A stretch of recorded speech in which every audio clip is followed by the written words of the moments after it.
Welcome to Cognitive Dose. It's great to be here. Our core mission on this show is curing blind spots, cultivating intellect, and shattering cognitive bias. And today, we're diving into something that really strikes at the heart of that mission. We're looking at Daniel Kahneman's groundbreaking work on human cognition, specifically from his book, Thinking Fast and Slow. Right, the dual system model of the mind. Exactly. The idea that our brains essentially operate in two distinct modes. You have system one, which is, fast, automatic, highly intuitive, and mostly unconscious. It's the autopilot. It lets you instantly read a billboard on the highway, or immediately tell if someone is angry just by looking at their face. And then, of course, you have system two. Right.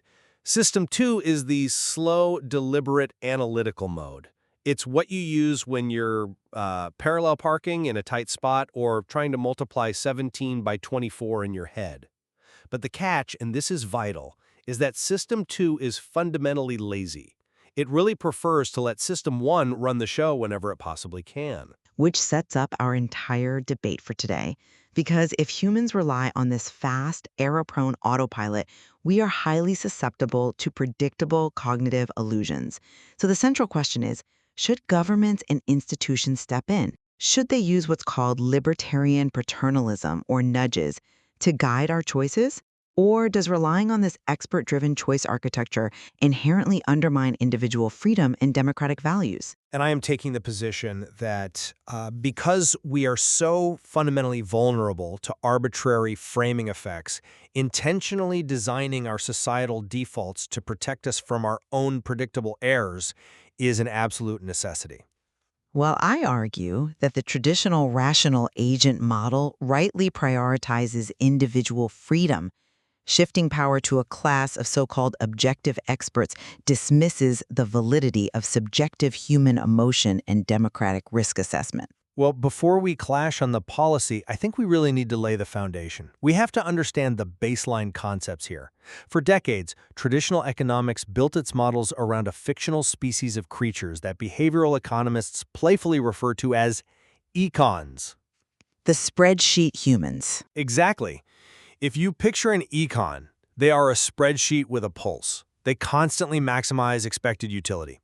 They calculate complex probabilities in real time, and they absolutely read every single word of the terms and conditions before they hit accept. Right, they are the perfectly frictionless spheres of economic theory. But Kahneman's work proves we are not econs. We are humans. We are driven heavily by System 1, which acts as an associative machine. It relies on heuristics, these rapid mental shortcuts. And because System 1 loves cognitive ease, it is incredibly vulnerable to how a choice is presented to us. Yeah, the framing effect. Right. Look at fuel efficiency. For years, the U.S. used miles per gallon to tell consumers how efficient a car was. But that frame provides terrible guidance if you actually want to reduce gas consumption. If you trade in a 12-mile-per-gallon truck for a 14-mile-per-gallon truck, you actually save substantially more gas over 10,000 miles than if you trade a 30 mpg car for a 40 mpg car. Which seems counterintuitive to most people. Because System 1 just looks at the absolute numbers. It sees a 10 mpg jump versus a 2 mpg jump, and completely misjudges the math. But when you shift the frame to gallons per mile, suddenly people understand the real impact. Because we are so deeply influenced by presentation, I argue libertarian paternalism isn't just a neat trick, it's inevitable. There's no such thing as a neutral presentation. We have to design defaults that align with long-term human interests. Okay, we've laid out the tonic, so to speak, but it is time to introduce the toxin into this discussion. Because you've just presented this very elegant, tidy theory of human behavior, but this entire foundation has a massive, glaring crack in it. We need to talk about the replication crisis. I mean, science evolves, but the court... It's not just evolving, it is actively unraveling. You're talking about restructuring society based on System 1 heuristics, but key concepts in this very text, like social priming and ego depletion, have completely failed independent replication. The idea that holding a warm cup of coffee fundamentally alters your personality, or that willpower is a literal depletable resource, these are sweeping claims in the literature that are now considered scientifically invalid. Well, hold on. Yes, some priming studies studies didn't replicate, but the broader architecture of cognitive bias, loss aversion, the availability heuristic, those are incredibly robust phenomena backed by decades of data. But you are asking us to hand over the keys to behavioral engineering based on fragile theories, and that leads directly to my second angle of attack. Translating these lab experiments into widespread policy creates a profoundly dangerous libertarian paternalism. It literally hands amoral corporations and authoritarian governments a blueprint to exploit human vulnerability. That is a massive leap. Nudges are designed to help people, like auto-enrolling them in retirement accounts, not oppress them. But the mechanism is the same. You are saying humans are flawed, so let the experts quietly manipulate the environment to get the desired outcome. When you normalize that, you give authoritarians the moral cover to engineer society without democratic consent. But they already do that. Marketing agencies and bad actors are already exploiting System 1. Ethical choice architecture is the defense against that exploitation. Look at the Asian disease problem from the research. If you tell people a program will save 200 lives out of 600, they overwhelmingly choose it. If you tell them 400 people will die, they suddenly gamble on a risky alternative. The exact same objective outcome, 200 live, 400 die, but the preference reverses completely based on the words save and die. I come at it from a different way. Go on. I acknowledge framing effects exist, but I want to highlight the incredible danger of theory-induced blindness among the experts designing these frames. When behavioral economists assume that individuals are just helplessly frame-bound and need protection, they justify technocratic overreach. The Chicago School of Economics argues that rational agents do not make mistakes. But they clearly do. Choosing entirely different outcomes based on synonyms is a mistake. It's not a mistake if you reject their sterile definition of rationality. And that is my third major critique here. This entire framework relies on a highly myopic definition of rationality.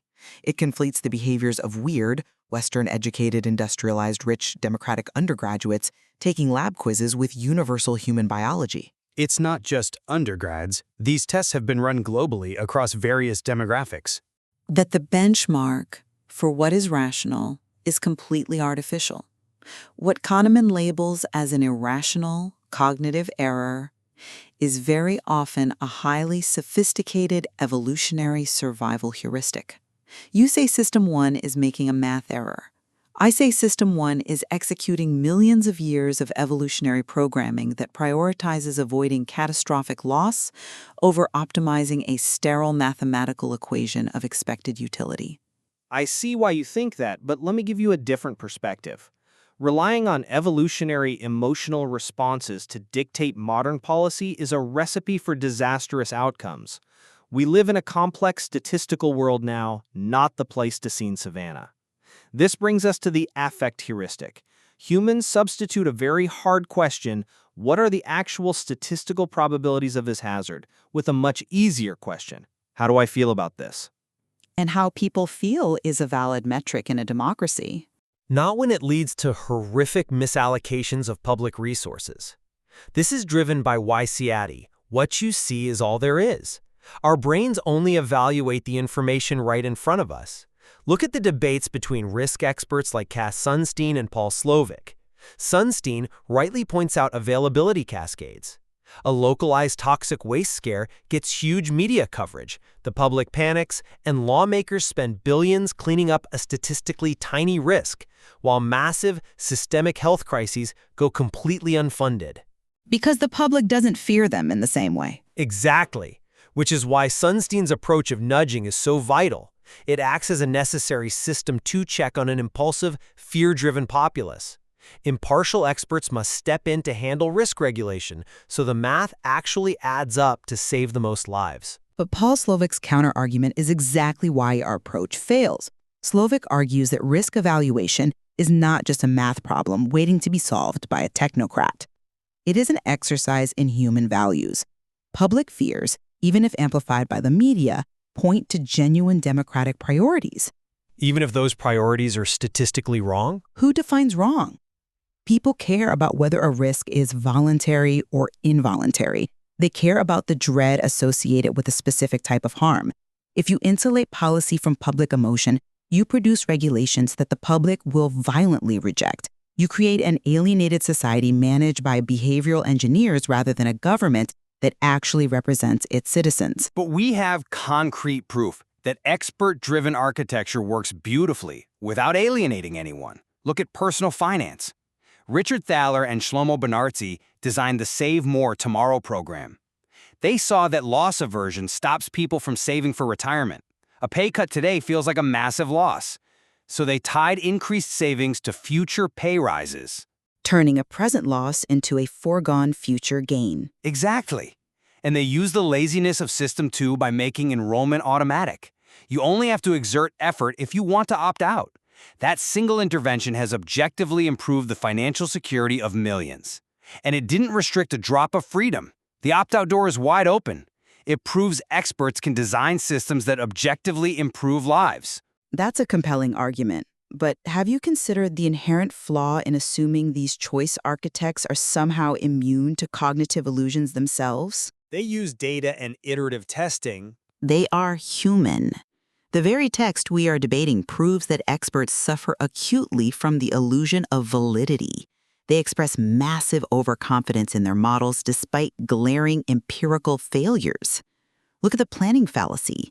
Experts routinely underestimate the costs and risks of massive infrastructure projects because they only look at best-case scenarios. Yes, they can be overly optimistic. It is worse than optimism. It is base-rate neglect. They ignore the historical data of similar projects failing. They fall in love with their intricate models and completely ignore basic probability. If these experts suffer from overconfidence, theory-induced blindness, and base-rate neglect, handing them the power to design societal defaults is incredibly reckless. You're creating a false equivalence. Yes, an expert has a System 1, but choice architecture is constructed slowly. It intentionally engages System 2 over time. Because we know for a fact that humans are predictably irrational, leaving a default box unchecked out of a rigid ideological commitment to freedom isn't neutral, it's negligent.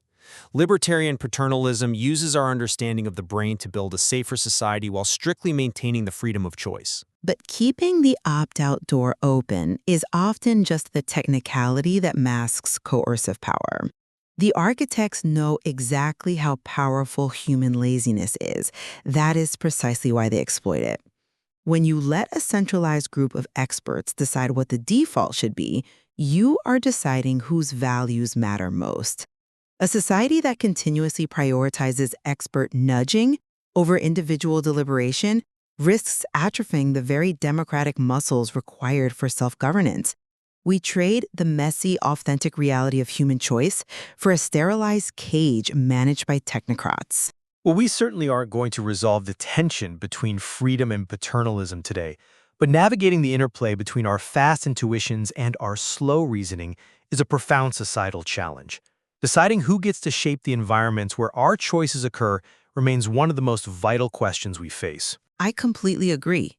Understanding System 1 and System 2 reveals the sheer complexity of human cognition. We have to be vigilant about our own mental shortcuts, but we must be equally vigilant against the blind spots of the experts who seek to engineer our behavior. I advise all our listeners to use this knowledge to build their own mental immunity.